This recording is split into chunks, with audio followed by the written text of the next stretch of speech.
నమస్తే. Formula E race వ్యవహారంలో కేటీఆర్కి మిగిలింది కేవలం 24 గంటల సమయం మాత్రమే. దీంట్లో కేటీఆర్ మరి అరెస్ట్ అవుతాడా, లేకపోతే ఏసీబీ పంపినటువంటి నోటీసులకు స్పందించి విచారణకు హాజరవుతాడా ఏంటనేది 9వ తారీఖు అంటే రేపటికి తెలియనుంది. దీంట్లో రకరకాలైనటువంటి వాదనలు వినపడతా ఉన్నాయి. ముఖ్యంగా కేటీఆర్ రేపు ఏసీబీ ముంగడికి హాజరైతే కన్ఫామ్గా అరెస్ట్ అవుతాడని, మరో పక్కన కేవలం విచారించి వదిలేస్తారని చెప్పేసి మరో పక్కన వాదన. సరే, ఏదేమైనప్పటికీ కూడా నిన్న హైకోర్టులో వాదనలు జరిగినటువంటి తర్వాత హైకోర్టు తీర్పును రిజర్వ్ చేయడం జరిగింది. నిన్న ఆ తీర్పును సైతం కూడా చెప్పడం జరిగింది. కేటీఆర్ వేసినటువంటి క్వాట్ పిటిషన్ని మేము కొట్టేస్తూ ఉన్నాం, మేము తిరస్కరిస్తూ ఉన్నామని చెప్పడం జరిగింది. దాంతో ఇక కేటీఆర్ అరెస్ట్గా ఎవరు కూడా ఆపలేరు.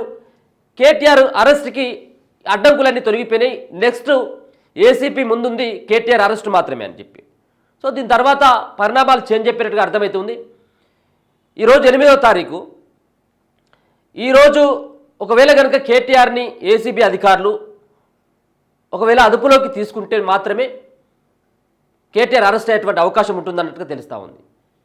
ఎందుకంటే ఆల్రెడీ ఇప్పటికే హైకోర్టులో వేసినటువంటి ఏదైతే కేటీఆర్ వేసినటువంటి క్వాష్ పిటిషన్ ఏదైతే ఉందో అది తిరస్కరించిన తర్వాత నెక్స్ట్ కేటీఆర్ సుప్రీంకోర్టుకు వెళ్ళడం జరిగింది.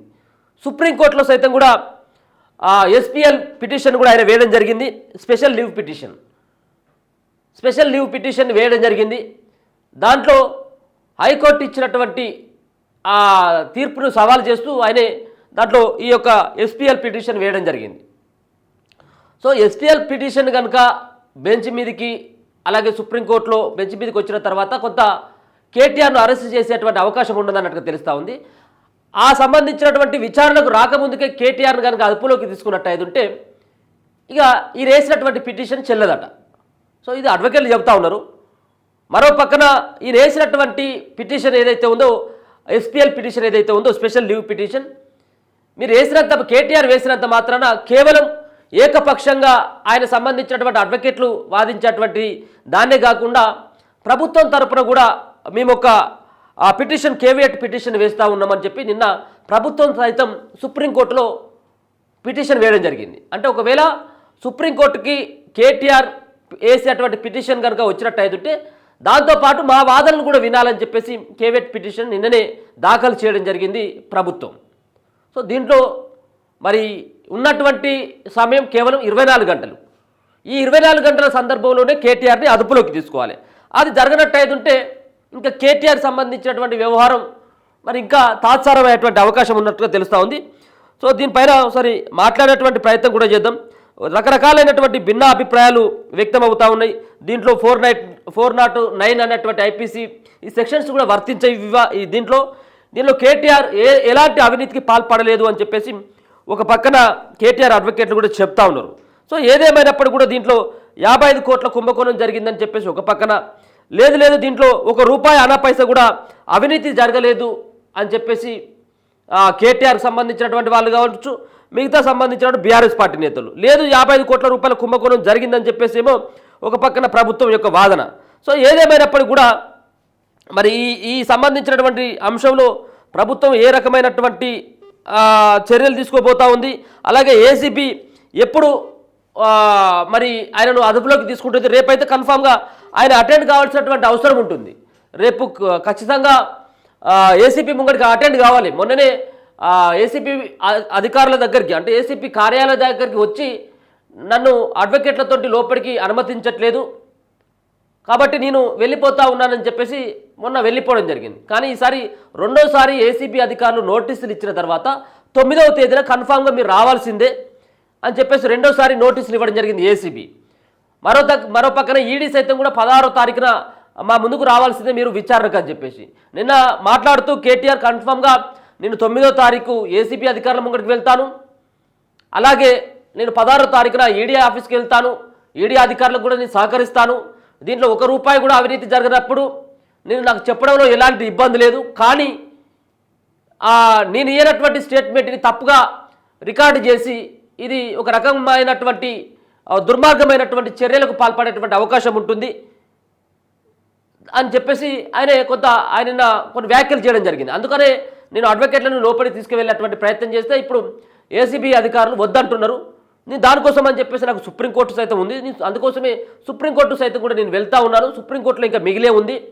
ఇదేదో కాంగ్రెస్ పార్టీకి సంబంధించినటువంటి నేతలందరూ కూడా సంబరాలు చేసుకుంటా ఉన్నారు. నాకేదో ఉరిశిక్ష పడ్డట్టుగా, నేనేదో తప్పు చేసినట్టుగా ఎక్కడ కూడా ఎవరు కూడా ఇప్పటివరకు నిర్ధారించలేదు. కేవలం నేను వేసినటువంటి క్వాష్ పిటిషన్ కొట్టేసింది, అంతేగాని నేను దోషిని, నేను దొంగనని చెప్పేసి ఎక్కడ కూడా కోర్టు చెప్పలేదు. నాకు ఇంకా అవకాశాలు ఉన్నాయి, నేను సుప్రీంకోర్టు కూడా వెళ్తా ఉన్నానని చెప్పేసి. అందుకోసం అని చెప్పేసి సుప్రీంకోర్టులో ఒకటే ఒక దారి ఉంది ఇప్పుడు కేటీఆర్కి తప్పించుకోవడానికి. ఆయన వేసినటువంటి special leave petition, SPL petition మాత్రమే మిగిలి ఉన్నది. దాంట్లో ఒకవేళ కనుక బెంచ్ ముంగడికి ఒకవేళ రేపటిలోగా ఒకవేళ సుప్రీంకోర్టు బెంచ్ ముంగడికి వచ్చి దీనిపైన విచారణ జరిగినట్టయితే కొంత కేటీఆర్కి ఉపశమనం, ఇంకా కొంత సమయం పొడిగించేటువంటి అవకాశం అయితే కనపడతా ఉన్నది. అరెస్టు చేసుకునేందుకు, అలాగే ఏసీబీ అధికారులకి ఏదైతే హైకోర్టులో చెప్పినటువంటి అంశం ఏదైతే ఉందో, ఏమని చెప్పడం జరిగింది, హైకోర్టు కేవలం విచారించుకునేందుకు ఏసీబీకి మేము అవకాశం ఇస్తూ ఉన్నాం, కానీ అరెస్ట్ చేసేందుకు మాత్రం వీల్లేదు అని చెప్పేసి కరాఖండిగా చెప్పడం జరిగింది. ఇప్పుడు వేసినటువంటి స్పెషల్ లీవ్ పిటిషన్ కేటీఆర్ సుప్రీంకోర్టుకు వెళ్ళింది కాబట్టి బెంచ్ మీదకి వచ్చినట్టయితే కన్ఫామ్గా సుప్రీంకోర్టు కూడా ఇదే అంశాన్ని చెప్పేటువంటి అవకాశం కనబడతా ఉంది. ఒకవేళ మీరు 9వ తారీఖు అంటే రేపు మీరు విచారణ రావాలని చెప్పేసి మీరు చెప్పింది కాబట్టి విచారణ మీరు చేసుకోండి, ఇవాళ కాకపోయినా ఇంకా 4 రోజులకైనా చేసుకోండి, కానీ ఒక టైంని పెట్టేటువంటి అవకాశం ఉంటుంది. అంటే మళ్ళీ సుప్రీంకోర్టు మేము ఏదైతే తీర్పు వెల్లడించిన తర్వాత మాత్రమే మీరు ఆయనను అరెస్ట్ చేసుకుంటారా ఇంకేదైనది తర్వాత విషయం. కానీ ఇది కోర్టు పరిధిలో ఉంది కాబట్టి కేవలం విచారించుకునేందుకు మాత్రమే ఇప్పుడు మీకు అవకాశం ఉంటుంది, మీరు అరెస్ట్ చేసేందుకు వీల్లేదు అని చెప్పేసి ఏసీబీకి సూచించేటువంటి అవకాశం ఉంటుంది సుప్రీంకోర్టు సైతం. అందుకనే 24 గంటల లోపట్లే, అంటే రేపటిలోగానే ఒకవేళ ఏసీబీ అధికారులు కేటీఆర్ని అదుపులోకి తీసుకుంటే ఆయన వేసినటువంటి ఎస్పీఎల్ పిటిషన్ చెల్లదు అనేది అర్థమవుతా ఉంది. చూద్దాం మరి ఏ విధంగా ఉండబోతా ఉన్నది, జరిగేటువంటి పరిణామాలు ఏ విధంగా ఉంటాయి. ఇప్పుడంతా కూడా ముఖ్యమంత్రి రేవంత్ రెడ్డి చేతిలోనే ఇప్పుడు కేటీఆర్ యొక్క భవితవ్యం ఆధారపడ్డట్టుగా తెలుస్తూ ఉన్నది. ఎందుకంటే ఒకవేళ మరి ఉన్నటువంటి ఏసీబీని ఏ విధంగా ఆదేశిస్తుంది, మరి లేకపోతుంటే ఏసీబీ అధికారులు ఏ విధంగా చర్యలు తీసుకుని 9వ తారీఖు రేపటికి నోటీస్ ఇచ్చినాం కాబట్టి ఇవాళ ఏమైనా కేటీఆర్ను ఏమైనా అదుపులోకి తీసుకునేటువంటి అవకాశం ఉంటుందా లేదనేది కూడా మనం చూడాల్సినటువంటి అంశం. ఎప్పుడు ఏం జరుగుతుందో అనేది కూడా తెలియదు. రేపటిలోగా ఏదైనా జరగవచ్చు, ఏదైనా జరగకపోవచ్చు. ఒకవేళ కనుక ఈరోజే కేటీఆర్ను కనుక ఏసీబీ అధికారులు విచారణ కోసం కనుక పిలిచినట్టయితుంటే, కేటీఆర్ని అదుపులోకి తీసుకున్నట్టయితుంటే అరెస్ట్ అవుతుంది, సుప్రీంకోర్టులో వేసినటువంటి పిటిషన్ చెల్లది. కానీ లేకపోయినట్టయితుంటే ఈ రోజు కనుక టైం ఇచ్చినట్టయితుంటే కేటీఆర్కి రిలీఫ్ అనేది ఒక బిగ్ రిలీఫే దొరికేటువంటి అవకాశం ఉన్నట్టుగా తెలుస్తూ ఉంది. చూద్దాం ఏం జరుగుతుంది ఏందనేది. ఒకసారి అడ్వకేట్తో కూడా మాట్లాడేటువంటి ప్రయత్నం అయితే చేద్దాం. సో మనతో పాటు హైకోర్టు అడ్వకేటు అరుణ్ గారు ఉన్నారు. సార్, ఇప్పుడు ఈ విషయంలో ఏదైతే కేటీఆర్ సుప్రీంకోర్టును ఆశ్రయించడం జరిగింది, సుప్రీంకోర్టులో SLP petition, special leave petition కూడా వేయడం జరిగింది కాబట్టి రేపు ఈ సంబంధించినటువంటి కేటీఆర్కి ఏమైనా రిలీఫ్ దొరికేటువంటి అవకాశం ఉంటుందా? మళ్ళీ ఇప్పుడేమో రేపు 9వ తారీఖున ఏసీబీ ముంగడికి హాజరు కావాల్సినటువంటి అవసరం ఉంది. అంతకంటే ముందే సుప్రీంకోర్టులో ఈయనకు ఆశ్రయించింది కాబట్టి ఎస్ఎల్పి పిటిషన్ ద్వారా కేటీఆర్కి ఏమైనా ఉపశమనం ఉంటుందా, లేకపోతే ఏదైతే హైకోర్టు ఈయన వేసినటువంటి గతంలో వేసినటువంటి ఏదైతే పిటిషన్ను క్వాష్ పిటిషన్ కొట్టేసిందో ఈ స్పెషల్ లీవ్ పిటిషన్ కూడా తిరస్కరించేటువంటి అవకాశం ఉంటుందా సార్? ఏం జరగబోతా ఉంది? జనరల్ గా నిన్న నేను చెప్పినట్టు ఒక పోలీస్ స్టేషన్ లో 200 ఎఫ్ఐఆర్లు 300 ఎఫ్ఐఆర్లు అయితే ఒక సంవత్సరానికి, హైకోర్టుకు ఒక 2000 3000 మాత్రమే క్రిమినల్ పిటిషన్స్ వస్తాయి. అంటే చాలా తక్కువ సంఖ్యలో హైకోర్టు వస్తాయి. అదే విధంగా ఇక్కడ డిస్మిస్ అయిన కేసులు కూడా కేవలం 1-2% మాత్రమే సుప్రీంకోర్టుకు వస్తాయి. వాళ్ళు దాన్ని పెద్ద హృదయంతో స్వీకరిస్తారు. ఎస్ఎల్పితో పాటు మిలిటరీ మర్డర్ వచ్చే అవకాశాలు కూడా ఉన్నాయి. కాబట్టి ఏసీబీ తొందరపడి అరెస్ట్ చేస్తే తప్ప, లేదంటే ఈ కేసు మూలపడే అవకాశాలు ఉన్నాయి. అంటే ఇక మళ్ళీ కేవీఐట్ దాఖలు చేసి సిద్ధంగా ఉన్నా కూడా కౌంటర్ దాఖలు చేయమంటారు, అంతే తప్ప కేటీఆర్ పిటిషన్ అలవ్ అయ్యే అవకాశాలు, ఇంటరిమ్ పిటిషన్ అలవ్ అయ్యే అవకాశాలు 99% ఉన్నాయి. అంటే ఇప్పుడు 9వ తారీఖున రేపటికి మరి ఏసీబీ అధికారులు రావాలి అని చెప్పేసి మరి కేటీఆర్కి నోటీసులు ఇవ్వడం జరిగింది. మరి ఈ రోజు 8వ తారీఖే, ముందుగానే వీళ్ళు ఒకవేళ అదుపులోకి తీసుకున్నట్టయితే అరెస్ట్ చేసేటువంటి అవకాశాలు ఉంటాయా? అరెస్ట్ చేసిన పక్షంలో సుప్రీంకోర్టులో దాఖలు చేసిన పిటిషన్ ఇన్ఫెక్షన్స్ అయ్యే అవకాశాలు ఉంటాయి. అంటే పిటిషన్ పరిగణలోకి తీసుకోవాలి. ఆల్రెడీ అరెస్ట్ అంటారు. నిన్న పూర్తి స్థాయిలో స్వేచ్ఛ ఇచ్చింది ఏసీబీ కోర్టుకు, ఏసీబీకి హైకోర్టు. ఆయన ఆయనకున్న ఇంటరీమ్ ప్రొటెక్షన్ తొలగించింది కాబట్టి నోటీసు కూడా అవసరం లేదు. ఆయన స్ట్రైట్ అవే ఇప్పుడు ఈ రోజు మెన్షన్ చేసినట్టు 12:30 తర్వాత పిటిషన్ తీసుకునేటట్టు కూడా ఇన్ఫర్మేషన్ ఉంది. పూర్తి స్థాయి ఇన్ఫర్మేషన్ ఇంకా లేదు. ఈ రోజే స్వీకరిస్తుందేమో మరి సుప్రీంకోర్టు చూడాలి. ఓకే, ఒకవేళ కనుక ఈరోజు కేటీఆర్ వేసినటువంటి స్పెషల్ లీవ్ పిటిషన్ కనుక స్వీకరించినట్టు అయితే ఉంటే కన్ఫామ్గా ఇప్పుడు కేటీఆర్కి ఉపశమనం అనుకోవచ్చు. ఖచ్చితంగా ఉపశమనం వచ్చే అవకాశాలు కనిపిస్తుంది. ఓకే, ఒకవేళ కనుక ఇప్పుడు అంటే మీకు ఏమైనా అనిపిస్తూ ఉందా ఇప్పుడు ఒకవేళ ఏసీబీ అధికారులు కొంత ముందు జాగ్రత్తగా ఎట్టి పరిస్థితుల్లో మళ్ళీ సుప్రీంకోర్టుకు వెళ్ళినట్టు అయితే ఉంటే ఈ సంబంధించినటువంటి కేటీఆర్ వేసినటువంటి పిటిషన్ బెంచ్ మీదకి వచ్చినట్టు అయితే ఉంటే మనం కేటీఆర్ అదుపులోకి తీసుకునేటువంటి అవకాశం ఉండదు కాబట్టి ముందునే అదుపులోకి తీసుకోవచ్చు అన్నటువంటి భావన ఉండొచ్చు అంటారా వాళ్ళకి ఏసీబీకి, లేకపోతే టైం కోసం వెయిట్ చేస్తారా? ముందే అదుపులోకి తీసుకుంటే సుప్రీంకోర్టులో పిటిషన్ పరిగణలోకే రాదు. ఓకే, కాబట్టి ఏసీబీకి పూర్తి స్వేచ్ఛ ఉంది. ఇంతవరకు ఎట్లాంటి అంశాలు లేవు అరెస్ట్ కు.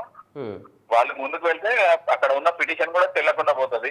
ఆల్రెడీ ఏసీబీ కూడా కేవేట్ దాఖలు చేసింది కాబట్టి మీరు కౌంటర్ దాఖలు చేయమని మాత్రమే సుప్రీంకోర్టు చెప్తుంది. కాబట్టి ఇంటరీమ్ ఆర్డర్ వచ్చే అవకాశాలు చాలా వరకు ఉన్నాయి. దాన్ని అడ్డుకోవాలంటే అరెస్ట్ చేయడమే ఏసీబీకి ఉన్న ఏకైక మార్గం.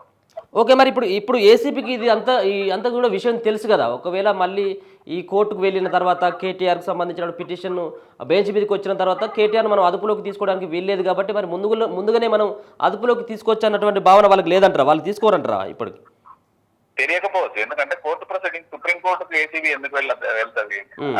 అక్కడ ఉండే అడ్వకేట్లు కూడా స్టాండింగ్ కౌన్సిల్స్ ఇక్కడ నుంచి ఉంటారు కాబట్టి మరి ప్రభుత్వం తరఫున చాకచక్యంతో వ్యవహరిస్తే తప్ప ఈ కేసులో ముందుకు పోయే అవకాశాలు కనబడతాయి.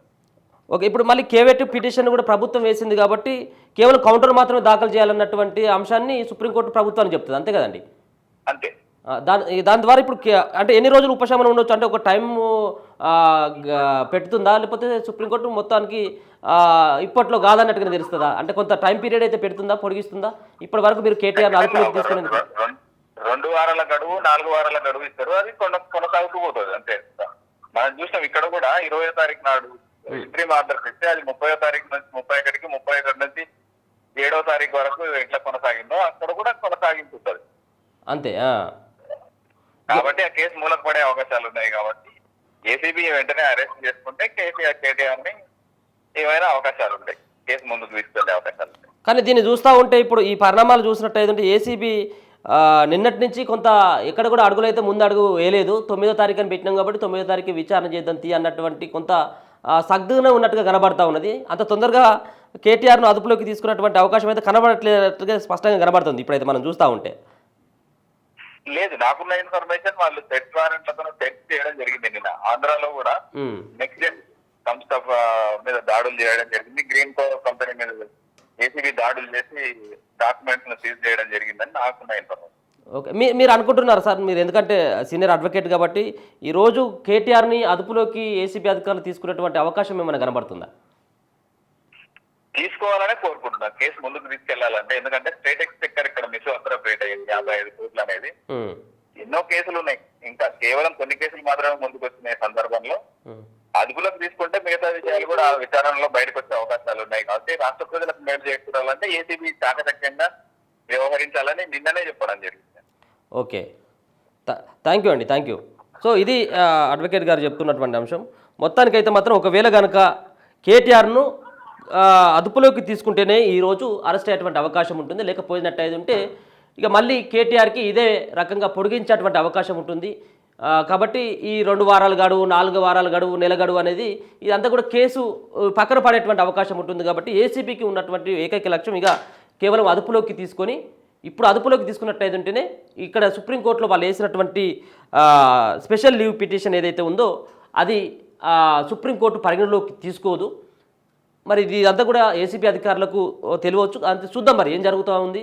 ఒకవేళ కనుక అడ్వకేట్ గారు అయితే చెప్తా ఉన్నారు, దీంట్లో లా పాయింట్లు అయితే చాలా చెప్పడం జరిగింది కాబట్టి చూద్దాం మరి ఆ దిశగా ఏమైనా ప్రయత్నాలు జరుగుతుందా. మరి ఈ రోజు మధ్యాహ్నమే సుప్రీంకోర్టు బెంచ్ మీదకి కూడా కేటీఆర్ వేసినటువంటి పిటిషన్ బెంచ్ మీదకి వచ్చినట్టయితే ఉంటే కొంత ఇప్పుడు ఏసీపీకి కానీ ప్రభుత్వానికి కానీ కొంత ఇంకా వెయిట్ చేయాల్సినటువంటి అవసరం ఉంటుంది. దాంట్లో ఒక బిగ్ రిలీఫ్ అయితే మాత్రం కేటీఆర్కు దొరికేటువంటి అవకాశం కనబడతా ఉంది. చూస్తూనే ఉండండి మన తొలి వెలుగు.